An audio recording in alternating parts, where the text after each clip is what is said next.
Communication സ്കിൽസിനെ കുറിച്ചും effective പബ്ലിക്കിനെ കുറിച്ചും വളരെ റീലുകളും വീഡിയോസും നമ്മൾ സ്ക്രോൾ ചെയ്തിട്ടുണ്ട്.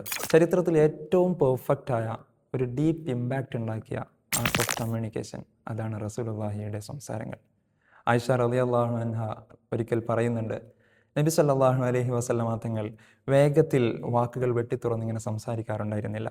അവിടുത്തെ സംസാരം വളരെ കാൽക്കുലേറ്റഡ് ആയിരുന്നു. വ്യക്തവും കൃത്യവുമായ വാക്കുകൾ.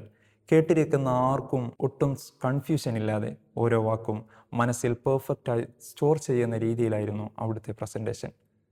ബോഡി ലാംഗ്വേജ് നോക്കൂ, കൈയിൻ്റെ ജസ്റ്റിസ് കൊണ്ടും മൈൻഡ് ബ്ലോവിങ് എക്സ്പ്രഷൻസ് കൊണ്ടും ആശയങ്ങൾ അത്രയും ക്രിസ്റ്റൽ ക്ലിയർ ആയിട്ടാണ് അവിടുന്ന് കമ്മ്യൂണിക്കേറ്റ് ചെയ്തിരുന്നത്. ഇന്നത്തെ കാലത്ത് നമ്മൾ അനാവശ്യമായ ആർഗ്യുമെൻസും ടോക്സിക് കമ്മ്യൂണിക്കേഷൻ കൊണ്ടും ടൈം വേസ്റ്റ് ചെയ്യുമ്പോൾ പ്രവാചകൻ ഫോളോ ചെയ്തിരുന്നത് 0 അൺനെസസറി വേർഡ്സ് പോളിസിയാണ്. ഒരു ജാടയോ കാഠിന്യമോ ഇല്ലാതെ എൻ്റയർലി ഹ്യൂമനിസ്റ്റിക്കായ ഒരു അപ്രോച്ച്, ഒരു അനന്ത പ്രസ്ഥാനത്തെ രൂപപ്പെടുത്തിയെടുക്കുന്നതിന് വേണ്ടി കമ്മ്യൂണിക്കേഷനിൽ അവിടുന്ന് മെയിൻറ്റെയിൻ ചെയ്ത ആ ഒരു പ്രൊഫഷണലിസം വേറെ ലെവൽ തന്നെയാണ്. സോ കമ്മ്യൂണിക്കേഷനിൽ ക്വാളിറ്റിയാണ് മാറ്റർ ചെയ്യുന്നത്, ക്വാണ്ടിറ്റി അല്ല.